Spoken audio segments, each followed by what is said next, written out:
Hi everyone, welcome back to my Elden Ring series where I make a build for every weapon in the game. In this episode, I'll be covering the Knight's Greatsword. This weapon is of course a greatsword and it requires 16 strength and 12 dexterity to wield. It can be acquired as a drop from any of the various knights throughout the map that wield them. For this one, I went for a pure strength build using a two-handed Knight's Greatsword with the fire infusion. For my Ash of War, I'm using Flaming Strike, which casts a sheet of fire which can be followed up with a heavy attack to coat our sword in flames.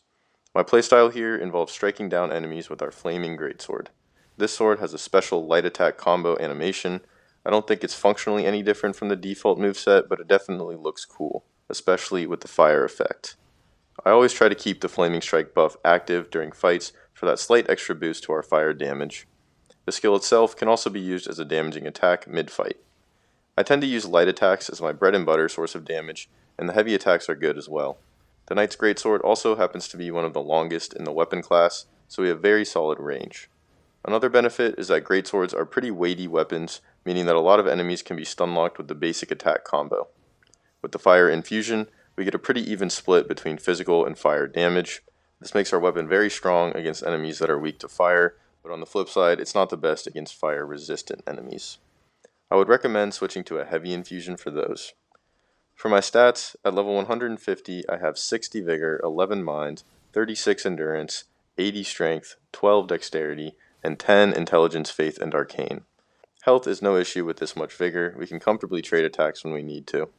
I also have a lot of endurance, probably more than we need, but this enables us to just keep hacking away for as long as we want. And mind isn't super important here, we don't really have any FP issues. For damage, I went all into strength to maximize the benefit from the fire infusion and the two-handing bonus. Compared to the heavy infusion, fire does get weaker strength scaling as a trade-off for higher base damage.